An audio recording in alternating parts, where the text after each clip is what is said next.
Good morning. Start करें भाई।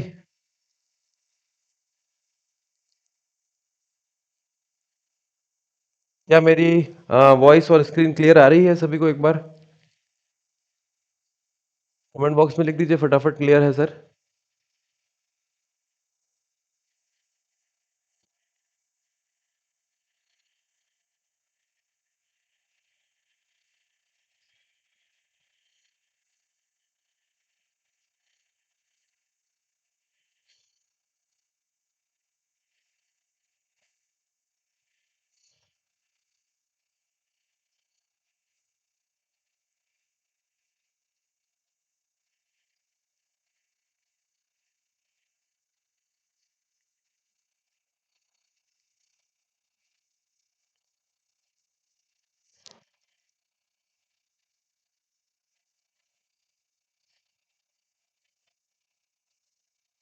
Yes sir, clear. चलिए, तो पहला प्रश्न स्टार्ट करते हैं।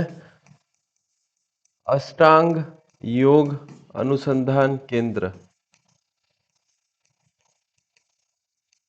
अष्टांग योग अनुसंधान केंद्र कहाँ स्थित है? फटाफट बताना भैया।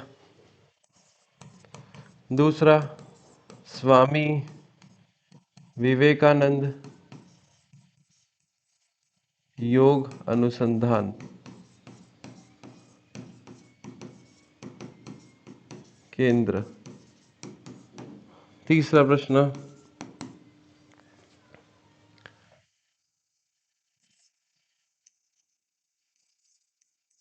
योग सूत्र में कुल कितने सूत्रों का वर्णन है?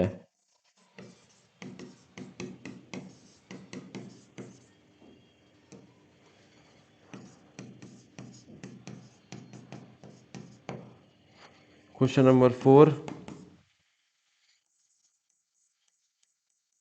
योग सूत्र के फोर्थ भाग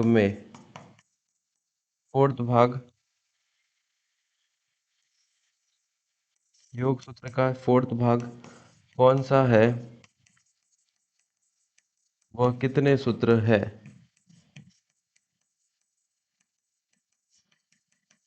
फटाफट भी इसके उत्तर।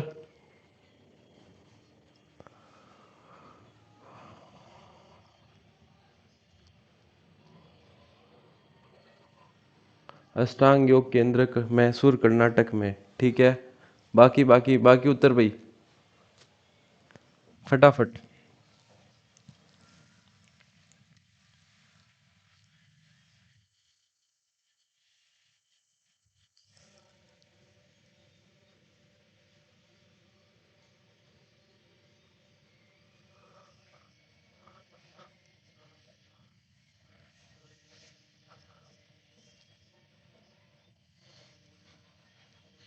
ठीक है,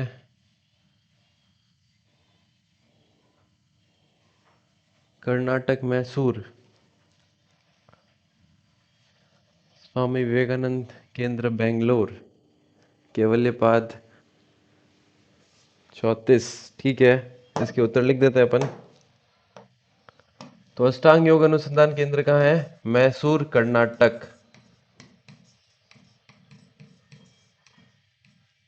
स्वामी विवेकानंद तो याद रखना बेंगलोर। आगे चलते हैं, योग सूत्र पर कुल कितने सूत्र का वर्णन है? तो 195। चौथा भाग कौन सा है? तो केवल्य पाद है। और इसके अंदर कितने? तो इसके अंदर रहते हैं 34। क्या ट्रिक लिखी थी भाई हमने? ट्रिक कैसे याद की थी? जल्दी से बताना। योग सूत्र की महर्षि पतंजलि द्वारा लिखित योग सूत्र, क्या ट्रिक याद की थी? कुल 195 थे और उसको हमने कैसे याद किया था? फटाफट एक बार लिखना।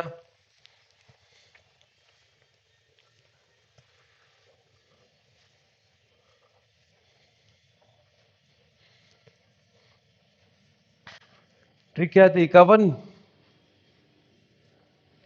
चार कौन से भाग थे और उन चारों को कैसे याद किया था? जल्दी से जल्दी से।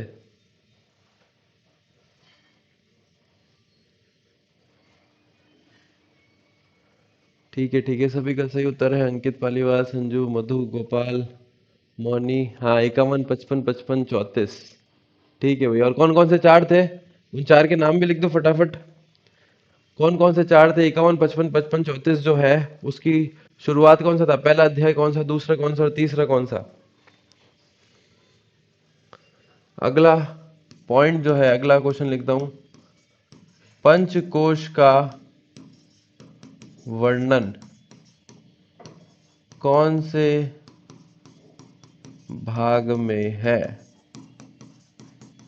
योग सूत्र के? इसमें मुझे उम्मीद है कि हम कुछ गलत करेंगे। हाँ, तो चार तो आ गए हैं, समाधि, साधन, विभूति और केवल्य। पर मैंने अगला प्रश्न पूछा है कि पंचकोश का वर्णन जो है वो कौन से अध्याय में है या कौन से भाग में है?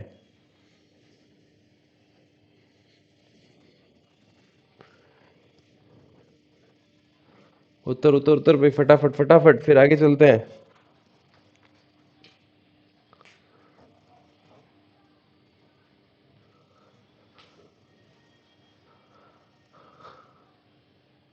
पंचकोश का वर्णन,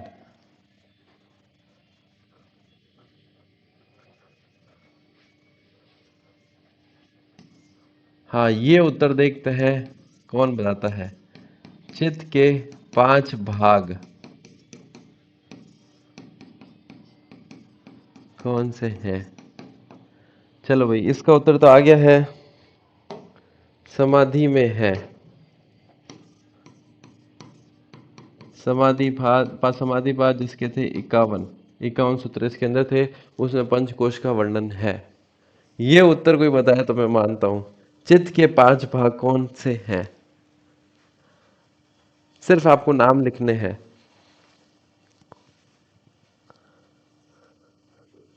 ये देखते हैं ये किसको याद है। देखता हूं मैं कौन कौन देख रहा है।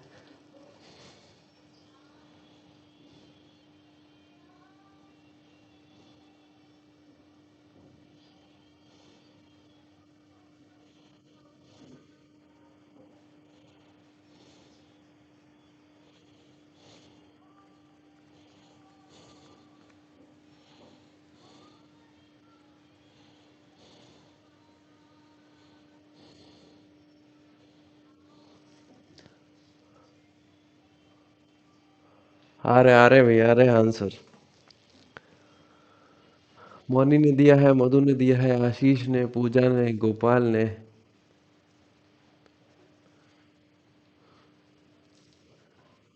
सबसे पहले है शिप्त और विक्षिप्त। इन दोनों को आप साथ में याद कर लो, जिनको याद नहीं है उनको बता रहा हूँ। एक तो क्या है शिप्त और एक क्या विक्षिप्त, को आप साथ में याद कर लो। फिर है मूड, एकाग्र। मूड और एकाग्र को आप साथ में याद कर लो। देखो, शिप्त, विक्षिप्त, मूड, एकाग्र, शिप्त, विक्षिप्त, मूड, एकाग्र, और अंत में आ जाएगा निरुद्ध। तो ये है किसके 5 भाग थे। तो अब मैं अगला प्रश्न पूछता हूं कि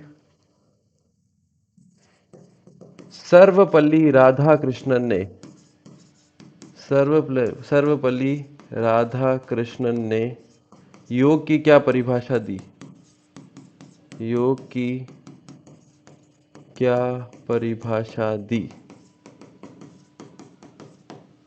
ठीक है, एक प्रश्न है मेरा।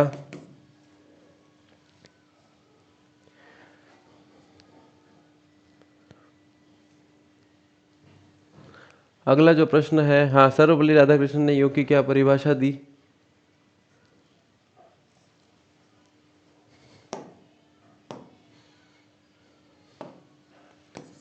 भगवत गीता ने योग की क्या परिभाषा दी?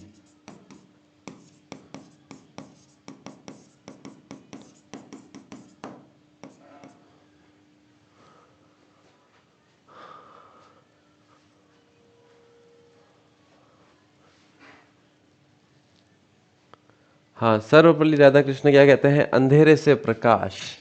तो इस पॉइंट को ही हमें याद रखना था और इससे हमने क्या कर लिया, इनको ढूंढ लिया। अंधेरे से प्रकाश में लाने का किसने कहा था? तो सर्वपल्ली राधाकृष्णन ने कहा था। ठीक है, 8वां प्रश्न अगर आपको दिख रहा होगा, भगवत गीता ने योग की क्या परिभाषा दी?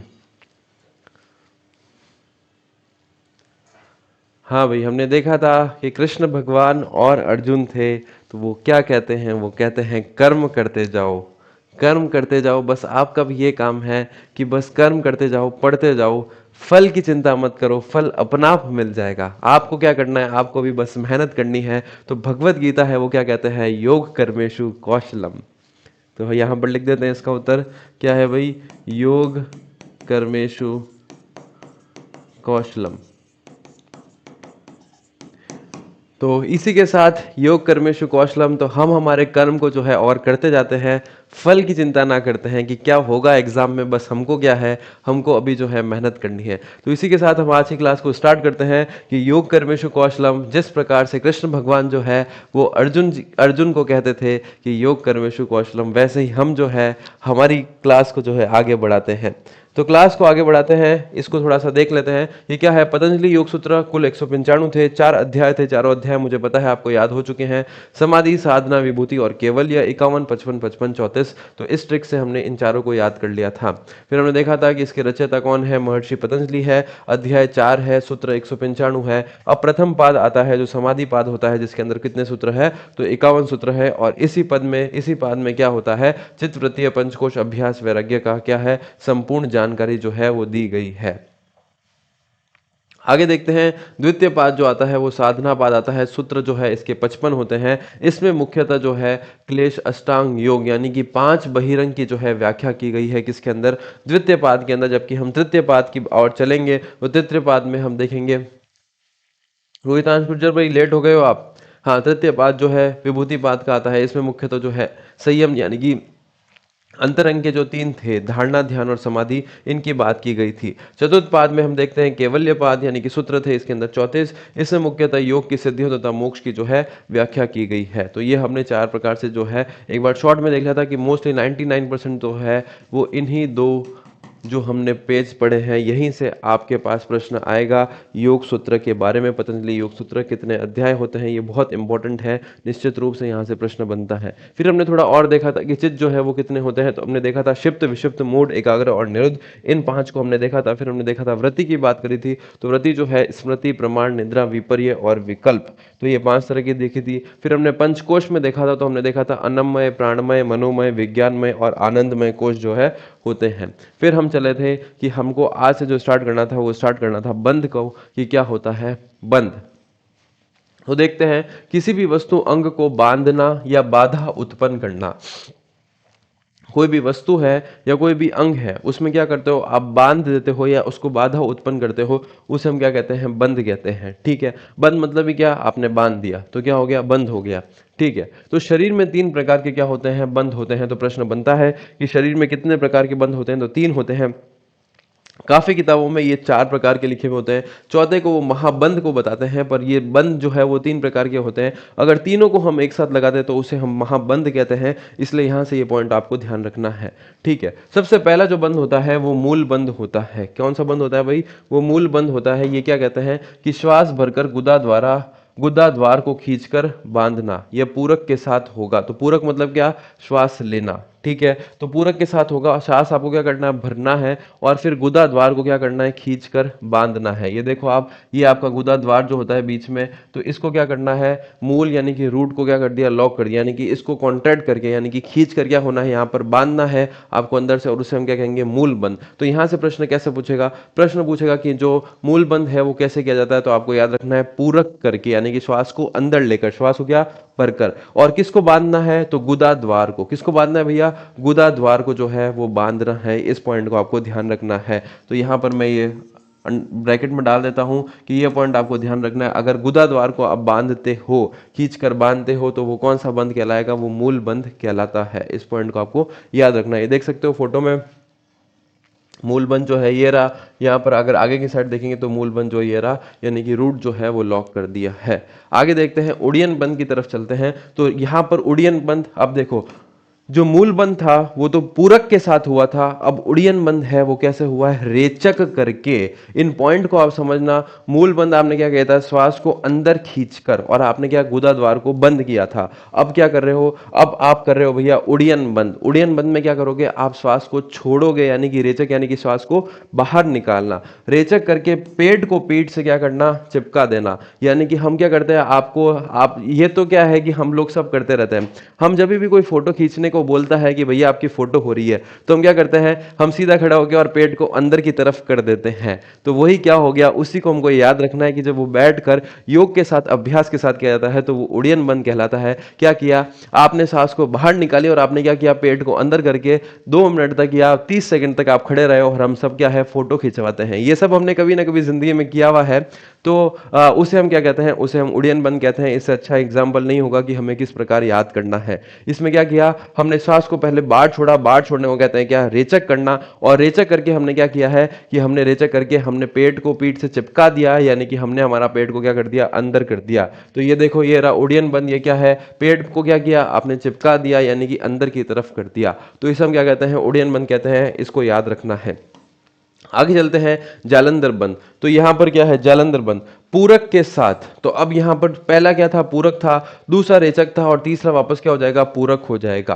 तो तीसरा क्या कह रहा है, पूरक के साथ ठुड्डी को नीचे करके नाड़ियों को अवरुद्ध करना। तो ये देखो, ये रहा जालंधर बंध, यानी कि ठुड्डी, यानी कि आपको गर्दन को नीचे करना है। जब आप पूरक करते करते क्या करना है, गर्दन को नीचे करना है, और नाड़ियों को क्या करना, अवरुद्ध करना। यानी कि फिर यहां पर भी क्या होगा, नाड़ियों को जो है वो बांधना पड़ेगा। उसे हम क्या कहेंगे, उसे हम जालंधर बंध कहेंगे। तो ये 3 प्रकार के जो है बंध होते हैं। सबसे ऊपर कौन सा होता है, जालंधर बंध होता है। सबसे नीचे कौन सा होता है, मूल बंध होता है। और बीच में कौन सा होता है, उड़ीयन बंध होता है। तो आपको यह भी ध्यान रखना है कि पहला पूरक था, दूसरा रेचक था, और तीसरा भी कैसा था, पूरक था। पहले पूरक में क्या किया था कि आपने आपकी जो ये रूट है, यानी कि एनल है या फिर गुदा जिसे हम कहते हैं, उसको आपने लॉक कर दिया। तो ये कहलाया कौन सा, मूल बंध। दूसरा था उड़ीयन बंध। क्या किया भैया, अब सांस को बाहर छोड़कर हम जिस प्रकार फोटो खिंचवाते हैं वैसे क्या किया, पेट को पीठ से चिपका दिया। और तीसरा कौन सा था, तीसरा कौन सा था, तो तीसरा था हमारे पास जालंधर बंध। यानी कि पूरक करके सांस को बाहर, सांस को अंदर लेकर, और फिर क्या करना है, ठुड्डी को या नीचे करके क्या करना है, अवरुद्धि पैदा करनी है, या नाड़ियों को में अवरुद्ध करना है। उसे हम क्या कहेंगे, जालंधर बंध। तो अमर कह रहे हैं नौली में जो है उड़ीयन बंध लगते हैं, बिल्कुल। फिर हम चलते हैं महाबंध। तो ये 3 प्रकार के हमने देखे, 1 2 3 आपको लिखा हुआ है। काफी किताबों में ये बंध 4 प्रकार के बताते हैं, पर बंध जो है वो 3 प्रकार के होते हैं। ये आपको याद रखना है। चौथा प्रकार क्या था, चौथा होता है महाबंध, या इसे हम त्रिबंध के नाम से भी जानते हैं। तो इसमें क्या होगा, इनमें इन तीनों का जब मिश्रण होगा, यानी कि तीनों बंध जो है जब एक साथ लगाते हैं, और ये कैसे होगा, केवल रेचक के साथ होगा। अब यहां पर तो हमने देखा था कि पहला पूरक था, दूसरा रेचक था, और तीसरा पूरक था। पर जब हम तीनों बंधों को एक साथ लगाएंगे तो क्या होगा, रेचक के साथ करेंगे, यानी कि हमने हमारी श्वास को या वायु को क्या कर दिया, बाहर निकाल दिया। तब ये तीनों के तीनों बंध लगते हैं। तो अब देखो कैसे, किस प्रकार सीक्वेंस याद हुआ है। सबसे पहले हमने मूल बंध पढ़ा पूरक के साथ, फिर हमने उड़ीयन बंध पढ़ा रेचक के साथ, फिर हमने जालंधर बंध पढ़ा पूरक के साथ, और फिर अंत में महाबंध या त्रिबंध भी कैसा हुआ, रेचक के साथ। तो पूरक रेचक आपको इन्हीं 3 सीक्वेंस में याद करना है, पूरक रेचक, क्योंकि यहां से प्रश्न बनता है। फिर क्या हुआ, पहले में हमने गुदा को लॉक किया, दूसरे में हमने पेट को पीठ से चिपका लिया, और तीसरे में हमने ठुड्डी को नीचे कर लिया, और चौथा जो है वो तीनों को एक साथ लगाया, कैसे, रेचक करके। तो क्या ये पॉइंट क्लियर हो गया भाई सभी को, क्या ये पॉइंट क्लियर हो गया कि किस प्रकार से जो है वो बंध लगाए गए हैं। तो इन जब तीनों को एक साथ लगाते हैं, एक साथ कैसे लगेंगे सर, आप तो कहोगे 2 में पूरक करें, 1 में रेचक करें। तो ये तीनों जब एक साथ लगते हैं तो हमेशा रेचक के साथ ही लगते हैं। तो उन्हें हम कहते हैं क्या, उन्हें हम कहते हैं त्रिबंध या महाबंध, जब तीनों को एक साथ लगाया जाता है।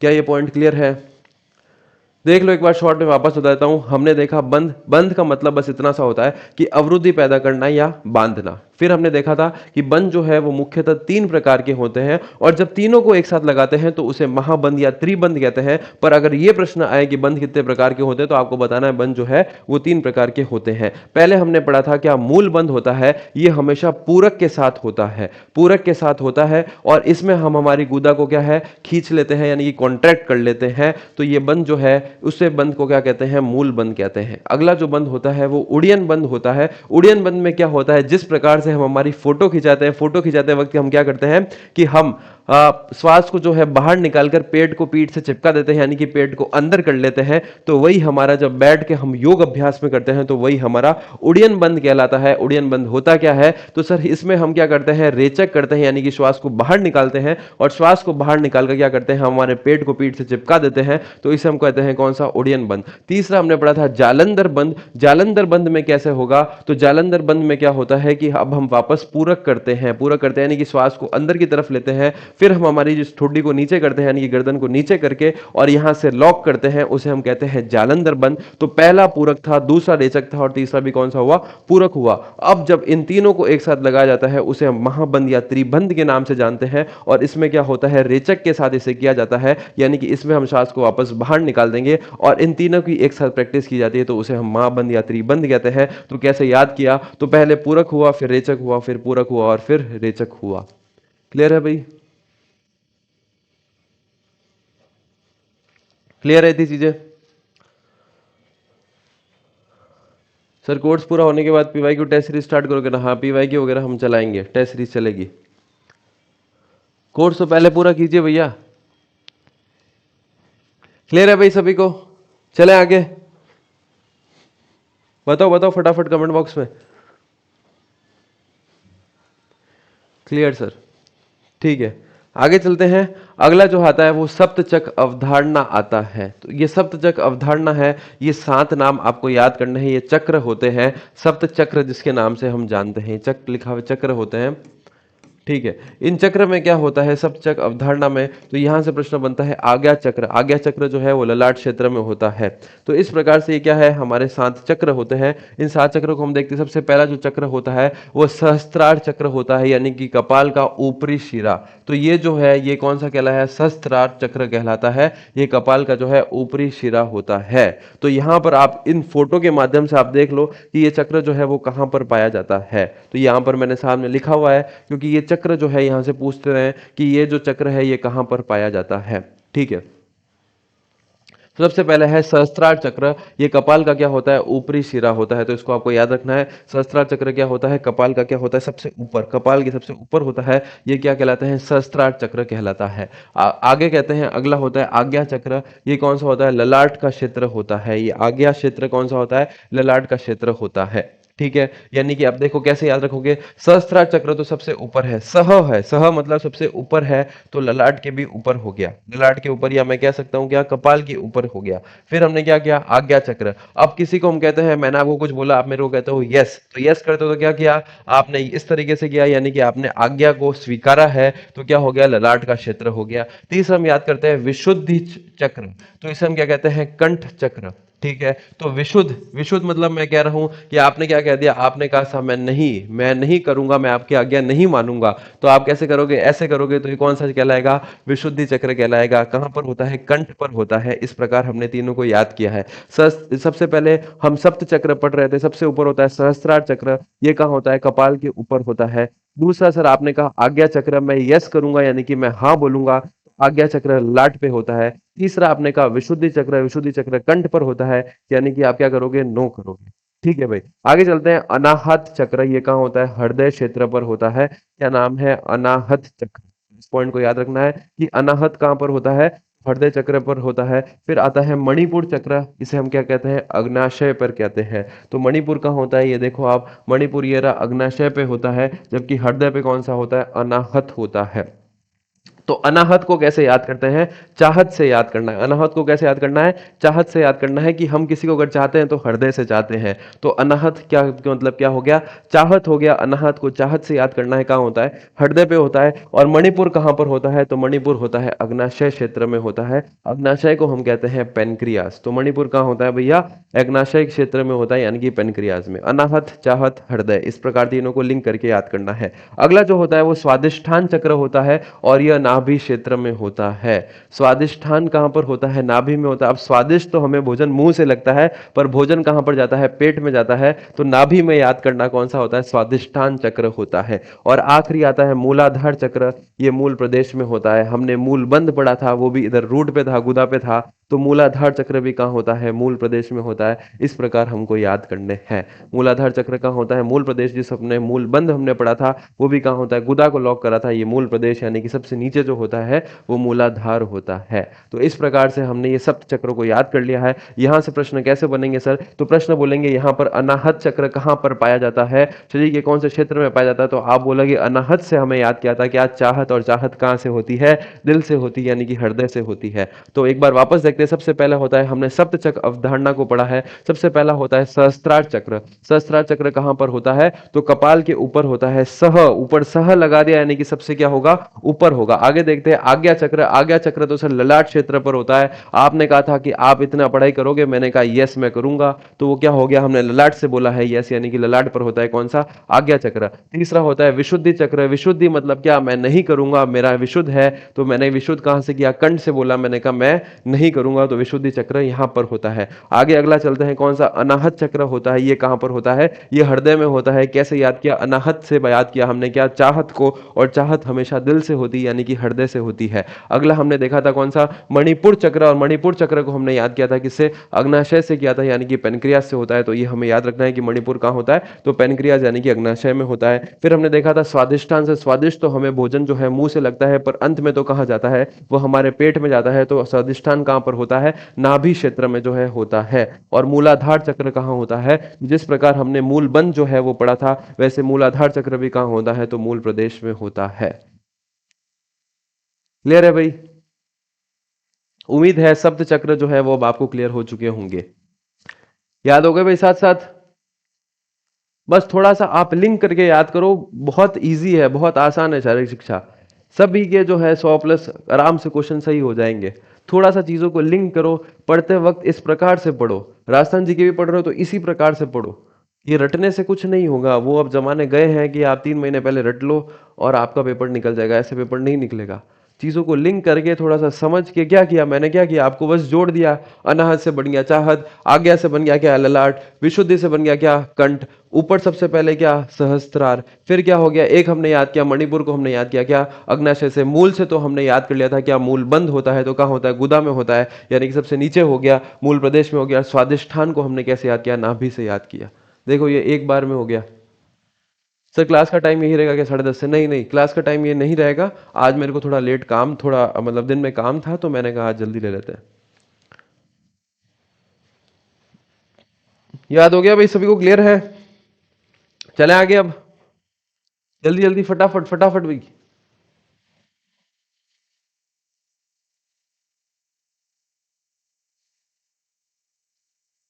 कमेंट बॉक्स से फटाफट आगे चले हम, सप्त चक्र के आगे चले। तो अब हमने यहाँ पर जो है पतंजलि योग दर्शन को पूरा कर लिया है। अब हम चलते हैं कौन किसके ऊपर, तो अब हम चलते हैं घेरण संहिता के ऊपर, जैसे महर्षि घेरण जो है वो लिखते हैं। फटाफट एक बार कमेंट बॉक्स में क्लियर है क्या भाई सभी को, हो गया याद?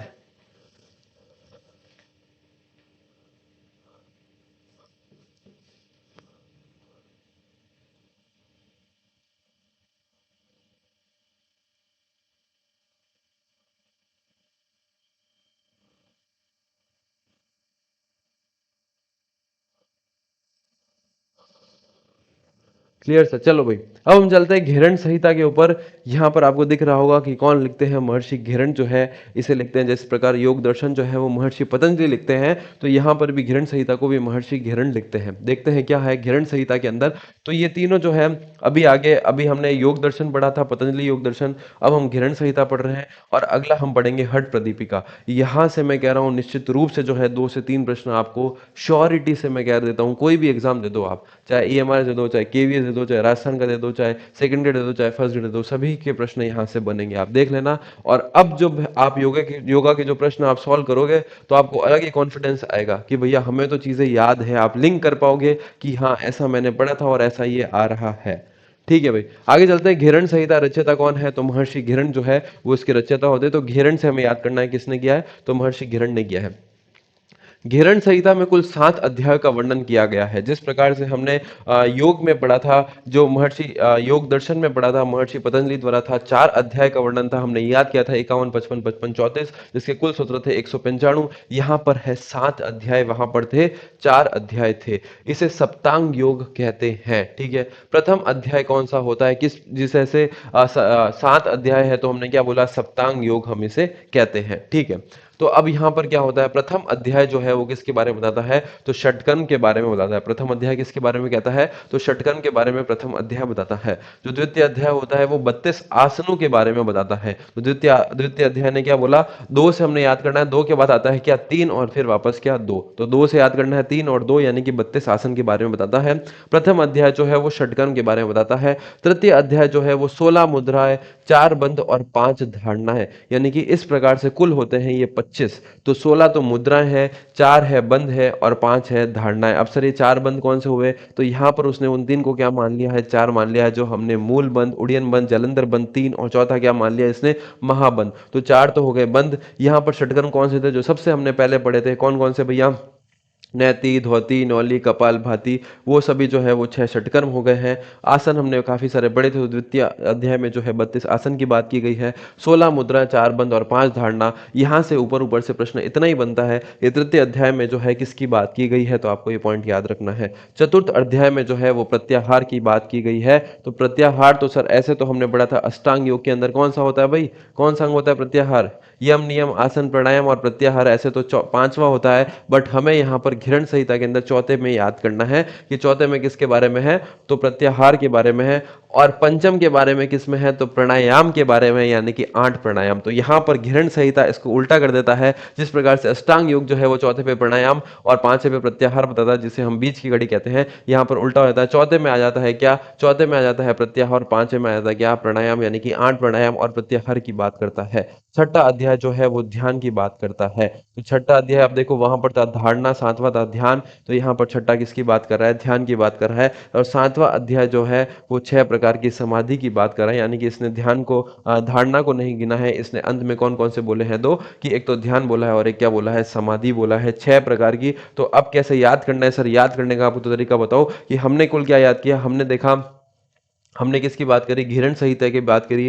किसने लिखा है, तो महर्षि घिरण ने जो है इसे लिखा है। ठीक है, इसके अंदर कुल 7 अध्याय होते हैं, यानी कि सप्त योग की बात होती है। पहला अध्याय जो होता है वो षटकर्म की बात करता है। तो पहले में भी 6 होगा और आखिरी में भी, 7वें में भी 6 होगा। 6 क्या होगा, तो 6 प्रकार की समाधि के बारे में याद किया है। तो पहला और 7वां आपको याद हो चुका होगा। पहले में षटकर्म थे, 6 षटकर्म थे, और 7वें में क्या था कि सर 7वें में 6 प्रकार की समाधि थी। ठीक है, दूसरे में क्या था, दूसरे में हमने याद किया था 2 के बाद 3 आता है, तो 3 और 2 यानी कि 32 आसन होते हैं। तीसरे में क्या था सर, तो तीसरे में था 16 मुद्राएं थी, 4 बंद थे, और 5 जो है वो धारणा थी। यानी कि इसने जो धारणा को जो है वो किस पे ले लिया है, तीसरे पे ले लिया है, तीसरे अध्याय में। ऐसे धारणा जो है वो छठा होता था, फिर 6 को आधा कर दिया, यानी कि 3 पे इसने क्या कर लिया, धारणा जो है 5 प्रकार की धारणा बताई है, 4 प्रकार के बंद और 16 प्रकार की क्या मुद्राएं के बारे में बात की है। कौन से अध्याय के अंदर, तो तृतीय अध्याय के अंदर। चतुर्थ अध्याय जो है ये बताता है किसके बारे में, प्रत्याहार के बारे में। और 5वां अध्याय जो है ये बताता है प्राणायाम के बारे में, बताता है कौन से कितने प्रकार के, तो 8 प्राणायाम जो है वो बताता है। तो इतना याद हो गया, क्योंकि हमने अष्टांग योग के अंदर जो है प्राणायाम को चौथा पढ़ा था और प्रत्याहार को 5वां पढ़ा था। पर जब हम घेरण संहिता पढ़ते हैं तो यहाँ पर उल्टा हो जाता है कि चौथे अध्याय में जो है वो प्रत्याहार को लेकर आता है, और 5वें अध्याय में वो है 8 प्रकार की प्राणायाम को लेकर आता है। छठा अध्याय जो होता है वहां पर तो सर हमने धारणा पढ़ा था, बट यहाँ पर छठा अध्याय कौन सा होता है, ध्यान होता है। और आखिरी तो आपने बता ही दिया कि 6 प्रकार की क्या होती है, समाधि होती है। उम्मीद है कि ये हमें 7 जो है सप्त योग जो है ये हमें याद हो गया होगा घेरण संहिता का। आगे चलते हैं, आगे क्या कहता है, तो यहाँ पर सबसे पहले ये बस घेरण संहिता के अंदर बस आपको इतनी ही चीज, एक सेकंड में देख लेता हूं, आगे शायद है।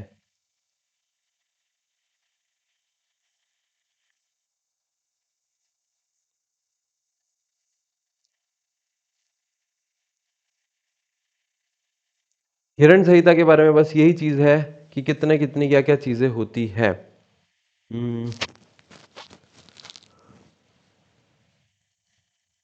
7 अध्याय के बारे में बात की है, तो ये आपको मेनली जो है घेरण संहिता के बारे में याद रखना है। एक चीज मैं देख लेता हूँ, एक मिनट। इतना याद हो गया भाई, फटाफट बताना कमेंट बॉक्स में। ये लिखना 7 अध्याय के बारे में लिखना, पहला एक नंबर डाल के लिखना है षटकर्म, दो पे 32 आसन, 30 में 16 मुद्रा, चार बंद, पांच धारणा, चौथे पे प्रत्याहार, पांचवे पे 8 प्राणायाम, छठे पे ध्यान और सातवें पे 6 प्रकार की समाधि। फटाफट लिखना है भाई।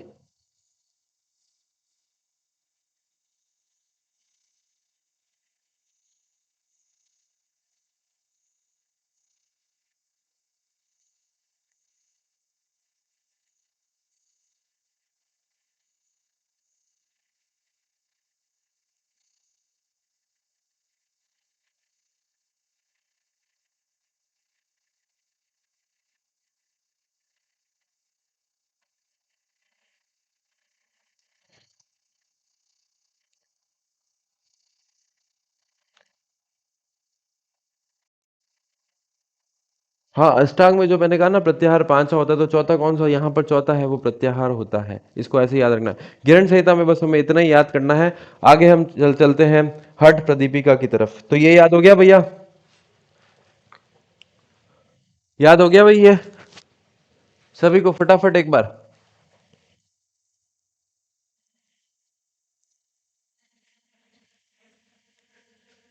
वापस एक बार रिपीट कर लेता हूं, हमने क्या पढ़ा। हमने देखा था कि घिरण संहिता है वो किसके द्वारा लिखी गई, तो महर्षि घिरण द्वारा लिखी गई थी। इसके अंदर 7 अध्याय का वर्णन है। इस 7 अध्याय को हम कैसे कहते हैं? सप्तंग योग के नाम से इन्हें जानते हैं। पहला अध्याय है, वो पहला अध्याय षटकर्म के बारे में बताता है। तो हमें पहले में क्या है, 6 याद करना है, यानी कि 6 शुद्धि क्रियाएं। एक तो पहला और आखिरी हमने क्या देखा, आखिरी में भी 6 प्रकार की समाधि बताई है, यानी कि 6 प्रकार समाधि के याद करने हैं। तो 6 प्रकार समाधि, पहला और आखिरी 6 की बात करी है। दूसरा अध्याय जो है, वो दूसरे अध्याय में क्या होता है, दो के आगे हमने देखा था, दो के आगे तीन आता है, यानी कि तीन और दो यानी कि 32 आसन की बात की गई है दूसरे अध्याय में। तीसरा अध्याय सर कौन सा होता है? तो तीसरा अध्याय के अंदर वो क्या है, 16 प्रकार की मुद्राएं, 4 प्रकार के क्या बंद और 5 प्रकार के क्या, 5 प्रकार की क्या धारणा, 5 प्रकार की धारणा, यानी कि 16, 4 और 5, ये हमको तीसरे में याद करना है। चौथा जो है, चौथा अध्याय जब हमने अष्टांग योग पढ़ा था, तो चौथा कौन सा था? चौथा था प्राणायाम पर। यहां पर चौथा किसको बना दिया? प्रत्याहार की बात की गई है। जबकि पांचवा किसको बना दिया? प्राणायाम, यानी कि 8 प्रकार के प्राणायाम की बात की गई है। ठीक है। उसके बाद हमने देखा कौन सा? छठा, वहां पर छठा था सर धारणा पर, यहां पर छठा क्या है? ध्यान है। और यहां पर सातवां कौन सा हो जाएगा? तो सातवें में हमने याद किया था 6 प्रकार की क्या है? समाधि है। ठीक है भाई, तो बस इतना ही हमें क्या है, घिरण संहिता के अंदर याद रखना था। यहां से प्रश्न पूछे जाते हैं, तो यहां पर हमने उम्मीद है कि अब पूरा आपको याद हो गया होगा। आगे चलते हैं हम। अगला जो आता है वो हठ योग के बारे में बताता है कि हठ योग क्या होता है। तो हठ योग से अभिप्राय है आसन, प्राणायाम, बंध, मुद्रा आदि की सहायता से सूर्य तथा चंद्र नाड़ी के मध्य संतुलन स्थापित कर सुषुम्ना नाड़ी को क्या करना? जागृत करना है। तो इन सभी की सहायता से, यानी कि हमने आसन, प्राणायाम, बंध, मुद्रा आदि की सहायता से कौन कौन सी? सूर्य तथा चंद्रा नाड़ी, सूर्य तथा चंद्रा नाड़ी के मध्य क्या करना? संतुलन स्थापित कर सुषुम्ना नाड़ी को क्या करना? जागृत करना। तो वो हम कहते हैं किसको? हठ योग को कहते हैं।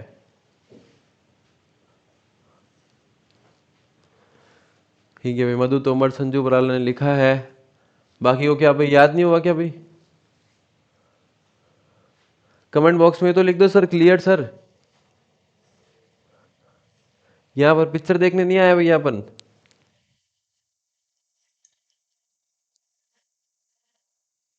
और रिपीट करना है तो बताओ कि सर मुझे याद नहीं हुआ है, तो वापस रिपीट कर देते हैं, उसमें कोई दिक्कत नहीं है। हमारे पे कोई प्रेशर नहीं है कि अगले महीने हमारा भी एग्जाम है तो फटाफट करना है। एक दिन लेट होगा तो कोई बात नहीं, कोई दिक्कत नहीं है, हम कवर कर लेंगे।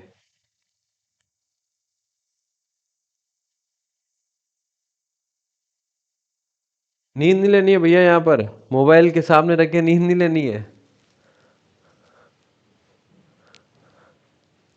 इतनी तो बोरिंग नहीं चल रही होगी, मान लिया मैंने कि टॉपिक ऐसा है, बट इतनी तो बोरिंग नहीं चल रही होगी कि भाई सो जाए।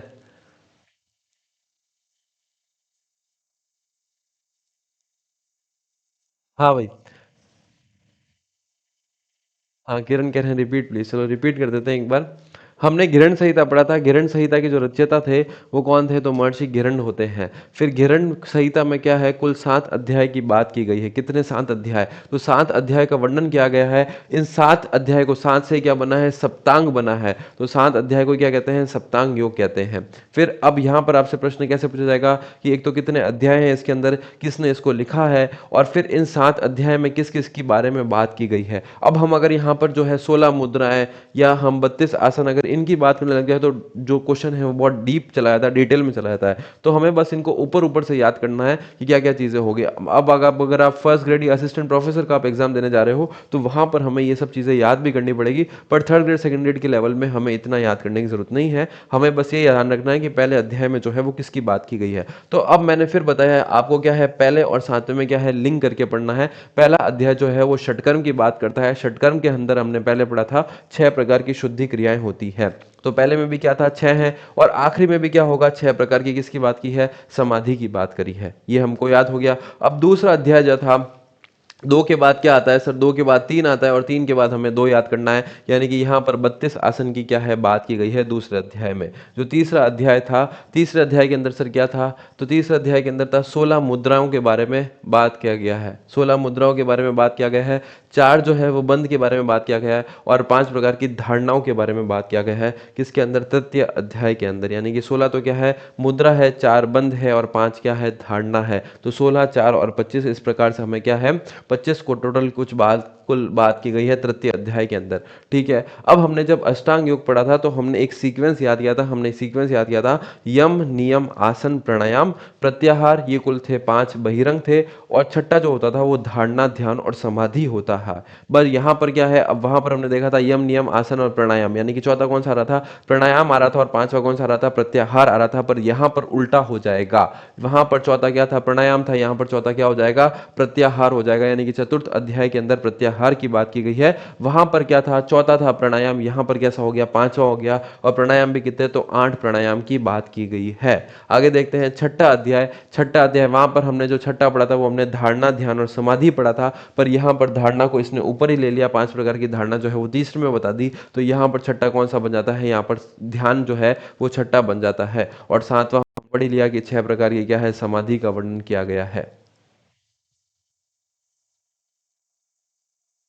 सेकंड ग्रेड का ही बता रहा हूं मैं आपको। ये जो इतना आप पढ़ रहे हो ये सेकंड ग्रेड के लिए सफिशिएंट है। थर्ड ग्रेड और सेकंड ग्रेड, जो फर्स्ट ग्रेड है उसमें हमको यहाँ से जो है आसन है, प्राणायाम जो है, 8 प्राणायाम जो है, पूछा जाएगा कि इनमें से कौन सा प्राणायाम नहीं होता। अब षटकर्म तो हमने जो 6 याद किए थे वही सारे षटकर्म है। 32 आसन में से पूछ सकता है कि कौन सा जो है आसन नहीं होता है। 16 मुद्राओं से पूछ सकता है कि कौन सी मुद्रा जो है वो नहीं होती। ये सब फर्स्ट ग्रेड का होता है, बट अभी हम थर्ड ग्रेड और सेकंड ग्रेड को ही कवर कर रहे हैं। तो आपको इतना ही पढ़ना है। ठीक है भाई। आगे जो हम चलते हैं वो चलते हैं हठ योग की तरफ। तो हठ योग से अभिप्राय आसन, प्राणायाम, बंध, मुद्रा आदि की सहायता से सूर्य तथा चंद्र नाड़ी के मध्य संतुलित स्थापित कर सुषुम्ना नाड़ी को क्या करना? जागृत करना है। ठीक है। अब हठ योग जो है यहाँ पर सूर्य नाड़ी को क्या बोला है? हकार नाड़ी। तो फिर से एक और नाम याद हो गया। ये जब हम पहले सूर्य भेदी प्राणायाम वगैरह जब हम पढ़ रहे थे तो हम वहां पर पिंगला पिंगला बोल रहे थे, दक्षिणी बोल रहे थे। यहाँ पर एक और नाम आ गया है क्या? हकार। और जो चंद्र है इसको क्या बोला गया है? ठकार। चंद्र क्या है? ठकार। अब कैसे याद रखना है हकार और ठकार को? तो चंद्र जो है, चंद्रमा जो है वो कब आता है? जब रात को ठंड पड़ती है, जब चंद्रमा आता है तो ठ से क्या? ठकार। और चंद्र क्या हो गया? याद करना है। चंद्र कब आता है? रात में आता है। ठंड पड़ती है रात में, जो है दिन से ज्यादा अधिक ठंड कब होती है? रात में होती है। अभी आपको चाहे कोई भी मौसम ले लो, टेम्परेचर जो तापमान होता है वो दिन में क्या होता है? थोड़ा ठंडा होता है, और दिन में क्या होता है? गर्मी होती है। रात में कैसा होता है? ठंडा होता है। तो रात में ठंडा होता है तब आता है क्या? आता है चंद्र आता है। वो चंद्र को कैसे याद रखना है? ठ से याद करना है, यानी कि ठकार। और सूर्य को कैसे याद रखना है? हकार। बस इसका आपको याद करना है। ठीक है। आगे हम चलते हैं। अतः विभिन्न क्रियाओं तथा अभ्यासों के माध्यम से दोनों नाड़ियों के बीच जो है संतुलन स्थापित कर प्राणों का प्रवाह जो है सुषुम्ना में कराया जाता है। ठीक है। हठ योग जो है राजयोग तक पहुंचने का मार्ग है। तो अगर आपको राजयोग तक जाना है तो आपको हठ योग के द्वारा ही जाना पड़ेगा। यानी कि हठ योग जो है वो राजयोग तक पहुंचने का मार्ग है। हठ योग का प्रवर्तक किसे कहते हैं? तो भगवान शिव को कहते हैं। हठ योग के प्रवर्तक कौन है? ये प्रश्न बहुत बार पूछा गया है कि हठ योग के जो प्रवर्तक है वो कौन है? तो भगवान शिव है। जबकि हठ योग प्रदीपिका के रचयिता कौन है? तो वो स्वात्माराम है। तो इन दोनों पॉइंट को याद रखना है कि हठ योग के अगर प्रवर्तक की बात आए तो भगवान शिव को याद करना है, और अगर हठ योग प्रदीपिका की रचयिता की बात आए, प्रदीपिका यानी कि एक किताब है, उसके रचयिता कौन है? तो स्वात्माराम है। बस आपको इतना सा याद रखना है कि हठ योग के प्रादीपिका कौन है? तो स्वात्माराम है। रचयिता कौन है? स्वात्माराम है। जबकि हठ योग के प्रवर्तक को क्या माना जाता है? भगवान शिव को माना जाता है। आगे चलते हैं। अब यहां पर फिर से सूत्र आते हैं, जैसे वहां पर याद किए थे 195 योग दर्शन के अंदर, यहां पर कितने हैं भैया? यहां पर तो 399 है, यानी कि 389 है। तो इसको आपको याद रखना है कि हठ योग प्रतिपिका कितने सूत्र है जो कि स्वात्माराम द्वारा लिखी गई है, उसके अंदर कितने सूत्र है? तो उसके अंदर 399 सूत्र है। अब ये वहां पर भी 4 अध्याय थे और यहां पर भी कितने होंगे? 4 होंगे। वहां पर 195 को हमने याद किया था 51, 55, 55, 34 से, तो यहां पर अब हम 389 को याद करेंगे। फिर से देख लो कैसे याद करेंगे, तो देख लेते हैं ट्रिक। तो पहला अध्याय जो है वो कितना होता है? 67, 6 और 7। दूसरा अध्याय इसी 7 पे खत्म होता है, यानी कि 6, 7, 8। तो इन तीनों में कैसा आ गया भैया?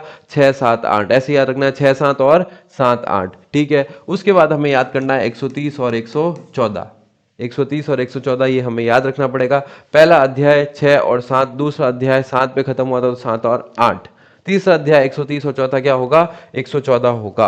तो अभी तक जो थर्ड ग्रेड में जो पहले प्रश्न पूछे गए थे वो बस यही होते थे कि प्रथम अध्याय के अंदर कितने सूत्र है, दूसरे के अंदर कितने सूत्र है। तो ये अब आपको याद हो गए हैं। ये कुल सूत्र कितने हैं? तो कुल है 399, 389। प्रथम अध्याय में 6 और 7, दूसरे में 7 और 8। 6, 7 और 7, 8। तीसरे में आते 130 और चौथे में आते 114। ये हमें याद करना है।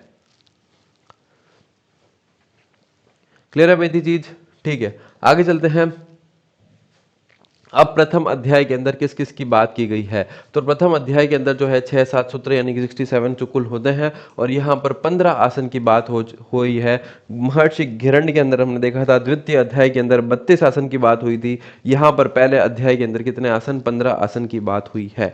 दूसरा अध्याय जो है उसके अंदर 78 सूत्र होते हैं, और यहाँ पर 8 प्राणायाम और 6 षटकर्म की बात होगी है। 8 प्राणायाम और 6 षटकर्म की बात हुई है किसके अंदर? द्वितीय अध्याय के अंदर। 6, 7 और 7, 8 तो हमने याद ही कर लिया था। अब हमें 8 और 6 को याद करना है, यानी कि 8 प्राणायाम और 6 षटकर्म। वहां पर भी प्राणायाम जो है वो कितने थे? वो 5वें अध्याय के अंदर आ रहे थे। प्राणायाम कितने थे? तो प्राणायाम वहां पर भी 8 थे, यहाँ पर भी 8 प्राणायाम है, और षटकर्म वहां पर भी 6 थे। पर वहां पहले अध्याय में थे, यहाँ पर कौन सा अध्याय में? यहाँ पर द्वितीय अध्याय में है। तृतीय अध्याय में जो है 130 सूत्र है, जिसके अंदर 10 मुद्रा व बंध की बात की गई है। 10 मुद्रा और बंध की बात की गई है किसके अंदर? तृतीय अध्याय के अंदर, जिसमें 130 थे, तो 10 मुद्रा व बंध की बात की गई है। ठीक है। अगला जो है चतुर्थ अध्याय, इसके अंदर 114 सूत्र है। 4 नादानुसंधान और समाधि की बात की गई है। तो समाधि की बात तो हमेशा आखिरी में ही होती है, क्योंकि समाधि कहती ही है कि आत्मा का परमात्मा से मिलन। तो समाधि की बात तो उसमें भी आखिरी में थी, यहाँ पर भी आखिरी में है। 4 नादानुसंधान थे और एक क्या थी? समाधि थी। तृतीय के अंदर 130 सूत्र थे, जिसमें से 10 मुद्रा व बंध की बात की थी। तृतीय के अंदर 78 थे, 8 और 6 की बात की गई थी, 8 प्राणायाम और 6। और पहले के अंदर 15 आसन की बात हुई थी। वहां पर कुल कितने सूत्र थे? तो 67 सूत्र, यानी कि 67 सूत्र वहां पर थे। इस चीज को हमको याद करना है। याद हो गया भाई इतना? एक बार मेरे साथ साथ फटाफट कमेंट बॉक्स में लिखो 6, 7, 7, 8, 130, 114। फटाफट लिखो भैया, 6, 7, 7, 8, 130, 114। 6, 7, 7, 8, 130, 114। 6, 7 में 15 आसन, 7, 8 में कितने आसन? 7, 8 में 8 और 6, 8 प्राणायाम और 6 क्या थे भैया? 6 थे हमारे षटकर्म। तृतीय में कितना था? 130 के अंदर थे 10 मुद्रा व बंध थे, और जबकि 4 नादानुसंधान और समाधि जो है वो चौथे अध्याय में थे। फटाफट लिखो भाई, ट्रिक लिखो फटाफट। 6, 7, 7, 8, 130, 114। 6, 7, 7, 8, 130, 114। फटाफट फटाफट भाई। 6, 7, 7, 8, 130, 114। 6, 7, 7, 8, 130, 114। फटाफट मेरे साथ लिखना है। हाँ भाई, मधु तोमर ने लिख दिया 6, 7, 7, 8, 130, 114। अंकित पालीवाल ने लिख दिया है, किरण ने लिख दिया है। फटाफट फटाफट भाई। 6, 7, 7, 8, 130, 114 याद हो जाएगा यहीं से। कुल कितने? कुल बोले तो 389, कुल बोले तो 399, 6, 7, 7, 8, 130 और 114, और कुल बोले तो कितने? 389। ठीक है, फटाफट थोड़ा एक्टिव रहना है यहाँ पर। एक्टिव रहोगे तो सीखोगे। यहाँ पिक्चर देखने नहीं आए भैया? हाँ, चंद्रिका ने पूरा लिखा है 389 6 7 7 8 130 114। ठीक है भाई, अब आपको दूसरी चीज लिखनी है। पहले अध्याय में कितने थे? तो 67 सूत्र थे। तो कितने आसन थे? 15 आसन थे पहले अध्याय में, 15 आसन। द्वितीय में कितने थे? 7 8, यानी कि 8 और 6 की भी बात हो गई है, 8 प्राणायाम और 6 षटकन की बात हो गई है। तीसरा अध्याय जो था वो 130 सूत्र के बारे में बताया था। यहाँ पर 130 का क्या था? 10 मुद्रा व बंध की बात की गई थी। और चौथा अध्याय था वो 114 सूत्र के बारे में बताया था। और यहां पर तो समाधि और चार नादानुसंधान की बात की गई थी। फटाफट लिखो भाई। पहले अध्याय में अब आपको सिर्फ ये लिखना है कि पहले अध्याय में कितने हैं? 15 आसन। द्वितीय में कितने हैं? द्वितीय में लिखना है आपको कितने? 8 और 6, 8 प्राणायाम और 6 षटकन। तृतीय में कितने? तृतीय में 10 मुद्रा व बंध की बात की गई है। और चौथा क्या? चौथा तो सर हमारा समाधि होता है, यानी कि समाधि के साथ इस बार चार नादानुसंधान थे। तो 4 से 4 याद करना है। चौथा अध्याय चार नादानुसंधान और क्या? समाधि। समाधि तो आएगा ही, और 4 से 4 हमने याद कर लिया कि 4 क्या होंगे? नादानुसंधान होंगे।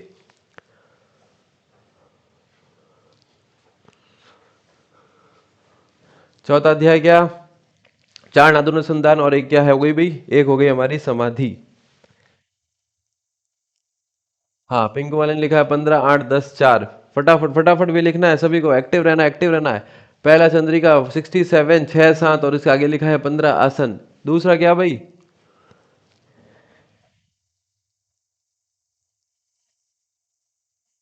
नादुनुसंधान क्या होता है ये अभी हम डिस्कस करेंगे। अभी बस आपको जो लिखना है वो अभी सब बताऊंगा मैं आगे। इसके आगे सब चीजें लिखी हुई है।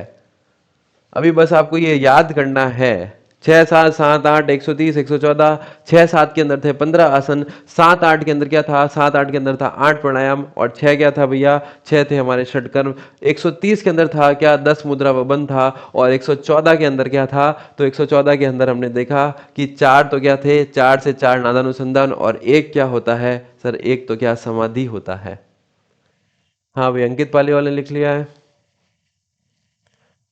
पिंकू वाले कह रहे सर क्लास कब से चालू हुई? मुझे तो आज टाइम का पता नहीं चला था। ग्रुप पे मैसेज आ गया था भाई, ऑनलाइन ग्रुप में मैंने मैसेज कर दिया था 10 बजे के आसपास की 10:30 से हमारी क्लास होगी। आप ग्रुप में थोड़ा एक्टिव रहो। ग्रुप में मैं सब आपको बता दूंगा। जो भी चीज़ें होगी सब ग्रुप में आपको ऑनलाइन ग्रुप के अंदर मिल जाएगी। हम सभी लोग ग्रुप से जुड़े हुए हैं, और जो लोग ग्रुप से नहीं जुड़े हुए हैं वो मेरे को इस नंबर पर मैसेज कर देना, मैं उनको ग्रुप से जोड़ दूंगा। मोस्टली तो यहाँ पर सब जुड़े हुए हैं, फिर भी कोई एक आधा कोई बच जाता है। आ, तो आप मेरे को मैसेज कर देना, मैं जोड़ दूंगा। ठीक है भाई, सभी ने बता दिया है। तो फिर से अब एक बार रिवाइज करते हैं तीनों के तीनों को। कल हमने क्या पढ़ा था? महर्षि पतंजलि योग दर्शन। कितने अध्याय? 195 अध्याय। 51 55 55 34 से हमने इसको याद किया था, अगर आप लोगों को याद हो तो। दूसरे में सर हमने क्या पढ़ा था? सर दूसरे में हमने घेरण संहिता पढ़ी थी, महर्षि घेरण द्वारा, जिसके अंदर 7 अध्याय थे। सप्तम योग जो है जिसे हम कहा जाता है। तो यहाँ पर क्या था? वो हमने सप्तंग योग को हमने 7 अध्याय के माध्यम से पढ़ा था। और सप्तंग योग के अंदर आपने बताया था सर कि 7 क्या थे? प्रथम अध्याय में जो है वो षटकर्म की बात हुई थी, यानी कि पहला 6 याद किया था। और सबसे आखिरी यानी कि 7वें में भी क्या था? 6 प्रकार की समाधि की बात कही थी। दूसरे में सर हमने याद किया था, द्वितीय में 3 और 2 से याद किया था, यानी कि 32 आसन होते थे। तीसरे के अंदर हमने 16 4 और 5 की बात की थी, यानी कि 16 मुद्राएं, 4 क्या होते हैं? 4 बंद होते हैं। और 5 क्या होती थी भैया? 5 हमारी होती थी धारणा। फिर चतुर्थ के अंदर हमने याद किया था कि चतुर्थ में सर वहां पर था प्राणायाम, पर यहां पर तो हमारा प्रत्याहार होगा। और 5वें में क्या हो जाएगा? प्राणायाम हो जाएगा, यानी कि 8 प्रकार के प्राणायाम। और छठे में हमने क्या बात किया था? छठे में हमने ध्यान क्या बात किया था? और सप्तम में हमने क्या याद किया था? 7वें में हमने याद किया था सर 6 प्रकार की क्या? समाधि। ये हमने याद कर लिया था। फिर हमने देखा था हठ योग के बारे में। हठ योग में हमने देखा था यहां पर 2 नाड़ी की बात हुई थी। सूर्य नाड़ी को हमने क्या? हकार बोला था। चंद्र नाड़ी को हमने ठकार बोला था। कैसे याद किया था कि सर रात को क्या होती थी? ठंड पड़ती थी, तो ठंड से ठकार को याद रखना है। और दिन में क्या है? हकार हो गया, यानी कि सूर्य के साथ। फिर हमने देखे थे कि हठ योग के प्रवर्तक जो है वो भगवान शिव को कहते हैं। ये पर हठ योग प्रदीपिका के जो रचयिता है वो कौन है? स्वात्मा राम होते हैं। फिर हमने देखा था आगे कि इसके अंदर कुल सूत्र होते हैं 399। यहां भी 4 अध्याय में बांटा गया है। 4 अध्याय को हमने याद किया था, 6, 7, 7, 8, 130, 114 से हमने याद किया था। 6, 7 के अंदर क्या होता था, तो 6, 7 के अंदर 15 आसन का वर्णन है। 7, 8 के अंदर क्या है, तो 8 और 6 के बारे में बात की है, यानी कि 8 प्राणायाम और 6 षटकर्म की बात की है। तीसरा होता है कौन सा, तीसरा होता है सर हमारे 130 सूत्र जो है होते हैं, इसके अंदर 10 मुद्रा व बंध की बात की है। और चौथा क्या होता है, 114 सूत्र होते हैं, और इसके अंदर सर 4 तो होते हैं नादानुसंधान, और एक होता है क्या, समाधि। ठीक है भाई, सभी ने लिख दिया, हाँ सभी कमेंट आ गए। हाँ मैंने भी जैसे देखा तो भाग गया ये लाइब्रेरी, बिल्कुल बिल्कुल। ठीक है,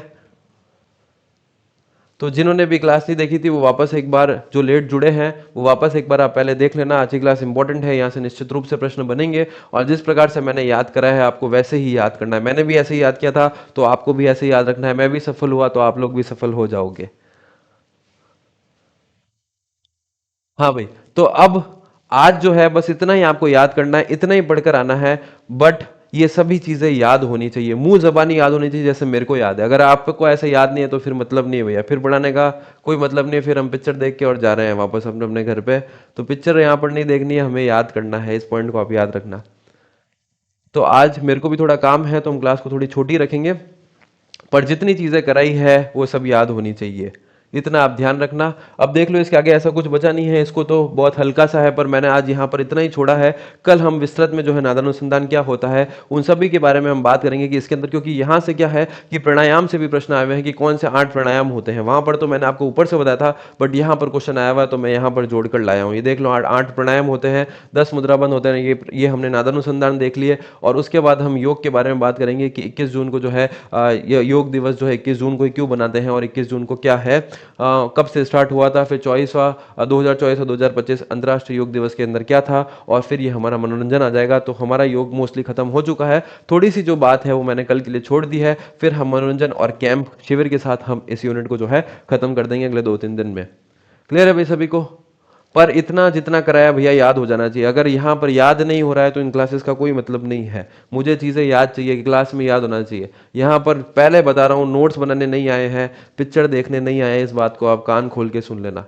मेरे पास जो भी आता है मैं सीधा सीधा कहता हूँ कि यहाँ पर आप, क्योंकि काफ़ी बच्चे जो हैं उनकी ये थ्योरी रहती है कि सर के पास आए हैं, सर के मेरे पास ऑफलाइन में भी जो स्टूडेंट्स आते हैं उनकी ये थ्योरी रहती है कि सर आप तो मेरे को 3 महीने में, 2.5 महीने में, 2 महीने में कोर्स करा दो, मैं नोट्स बना लेता हूँ, फिर मैं मेरी लाइब्रेरी में जाके बैठ के पढ़ूंगा। भैया ऐसा नहीं होगा, आपको साथ में पढ़ना पड़ेगा, आपको साथ में याद करना पड़ेगा। कल फिर से मैं आते ही प्रश्न पूछूंगा, जो एग्जाम में प्रश्न आए हुए उन सभी प्रश्नों को लेकर आऊंगा, और मैं आपसे पूछूंगा जिस प्रकार से आज पूछे थे। तो तैयार रहकर आना भैया। पीडीएफ जस्ट अभी हाथों हाथ मैं अपडेट कर रहा हूँ, वहां से आप सभी डाउनलोड कर देना। कल मैं थोड़ा बिजी था, पर अभी 10 मिनट के अंदर आपकी पीडीएफ अपलोड हो जाएगी एप्लीकेशन के अंदर, तो आप निश्चिंत रहो। हाँ, संजू बराल ने बोल दिया है कि लक्ष्य ज्यादा दूर नहीं है, हमें रफ्तार थोड़ी तेज करनी होगी। बिल्कुल, तो रफ्तार तेज रखनी है भैया।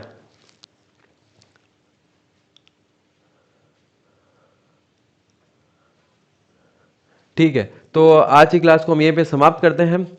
कल फिर हम मिलेंगे, और पूरा याद हो जाना चाहिए। और कल फिर हम मनोरंजन को स्टार्ट कर देंगे। मनोरंजन जो 1-2-3 दिन चलेगा, 1-2 दिन, फिर हम कैंप को खत्म करके ये यूनिट जो है हमारी खत्म हो जाएगी। पर उम्मीद है कि अब योगा के आप जो प्रश्न देख लेना, अब अगर आपसे प्रश्न चूकते हैं तो मुझे बताना कि सर ये प्रश्न मेरे से नहीं हो रहे हैं, या मुझे डिफिकल्टी आ रही है, या मेरे को याद नहीं आ रहा है कि कौन सा एक सटीक ऑप्शन होगा। क्योंकि हमने जिस तरीके से याद किए हैं वो आप एक सटीक ऑप्शन तक ही पहुंचोगे, क्योंकि एग्जाम में जाकर हमारे सामने ये दिक्कतें देखनी होती है कि इन दोनों में से कौन सा होगा। 50-50 तक तो हम पहुंच गए हैं, बट सटीक उत्तर तक नहीं पहुंच पाते, और वहां पर हमारी मिस्टेक्स हो जाती है। पर अगर आप जैसा मैं बता रहा हूं वैसा याद करते हैं तो निश्चित रूप से उस सटीक उत्तर तक भी पहुंचोगे।